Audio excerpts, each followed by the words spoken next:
Sotihatu Namo Buddhaya. Perkenalkan, saya Niken Ayurat Nadila, mahasiswa Prodi Pendidikan Keagamaan Buddha semester 7. Pada video pembelajaran kali ini, saya akan membahas mengenai filsafat pendidikan Ki Hajar Dewantara. Ki Hajar Dewantara memiliki peranan yang sangat penting dalam melawan penjajahan Belanda di bidang pendidikan. Selain itu, pada tanggal 2 Mei kita peringati sebagai Hari Pendidikan Nasional, di mana tanggal 2 Mei merupakan tanggal lahir Ki Hajar Dewantara. Nah, sebenarnya siapa sih sosok Ki Hajar Dewantara itu dan bagaimana peranannya dalam bidang pendidikan di Indonesia? Simak video ini sampai habis dan kita akan mengetahui sosok yang paling berjasa dalam bidang pendidikan di Indonesia. Yang pertama, kita akan membahas mengenai biografi Ki Hajar Dewantara. Ki Hajar Dewantara lahir dengan nama Raden Mas Suwardi Suryaningrat yang lahir pada tanggal 2 Mei 1889. Suwardi Suryaningrat lahir dan dibesarkan di lingkungan Keraton Pakualam di Yogyakarta.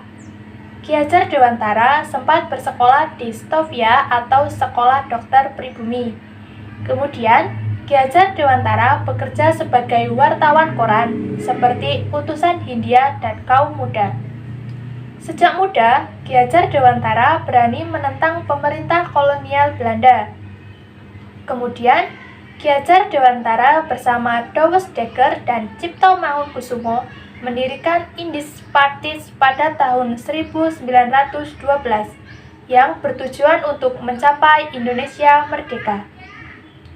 Akibat kritiknya kepada kolonial Belanda, dalam tulisan yang berjudul Seandainya Aku Seorang Belanda, Ki Hajar Dewantara diasingkan ke Belanda.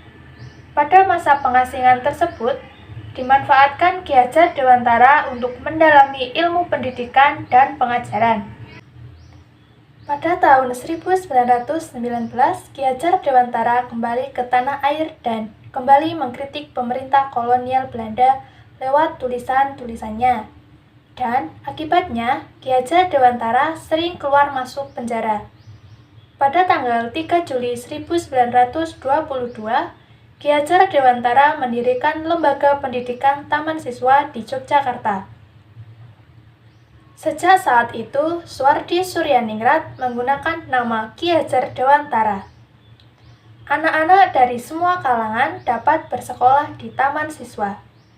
Selanjutnya, Ki Hajar Dewantara kemudian diangkat menjadi Menteri Pendidikan dan Kebudayaan yang pertama di Indonesia setelah kemerdekaan Indonesia. Yang selanjutnya, tujuan pendidikan menurut Ki Hajar Dewantara. Tujuan pendidikan menurut Ki Hajar Dewantara yaitu untuk memerdekakan manusia. Menurut Ki Hajar Dewantara, manusia yang merdeka adalah manusia yang selamat dan bahagia.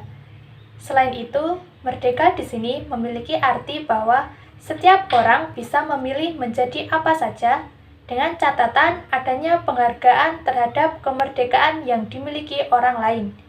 Menjadi manusia yang merdeka berarti tidak hidup terperintah, berdiri tegak dengan kekuatan sendiri, dan cakap mengatur hidupnya.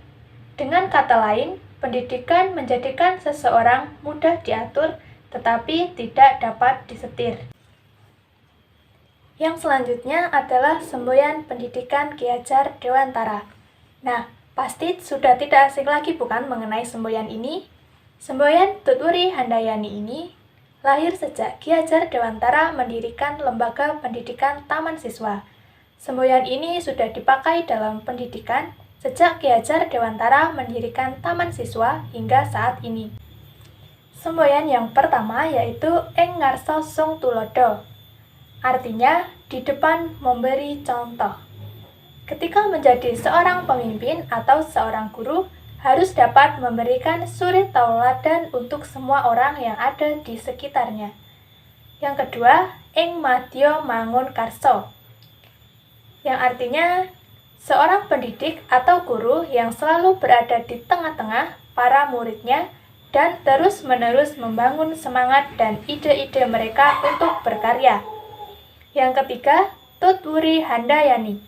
yang artinya seorang guru yang terus-menerus menuntun, menopang, dan menunjukkan arah yang benar bagi hidup dan karya anak didiknya. Yang selanjutnya ada 3 peran penting pendidikan menurut Ki Hajar Dewantara. Yang pertama adalah memajukan dan menjaga diri sendiri.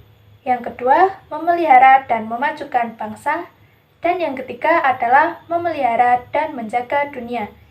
Ki Hajar Dewantara menyebutnya sebagai filosofi Tri Rahayu, di mana beliau percaya bahwasannya semua terhubung dan berkontribusi pada kepentingan yang lebih besar. Saat seseorang memerdekakan dirinya menjadi lebih bahagia, akan menghasilkan lingkungan yang lebih baik juga. Lingkungan yang lebih baik akan memajukan suatu daerah. Daerah yang maju, maka negara juga ikut maju. Dan negara yang maju akan membuat dunia lebih baik. Memerdekakan satu manusia adalah langkah awal untuk mewujudkan dunia yang lebih baik. Demikian tadi video pembelajaran mengenai filsafat pendidikan menurut Ki Hajar Dewantara. Semoga apa yang saya sampaikan dapat bermanfaat bagi kita semua. Akhir kata, Sotihotu, Namo Buddhaya.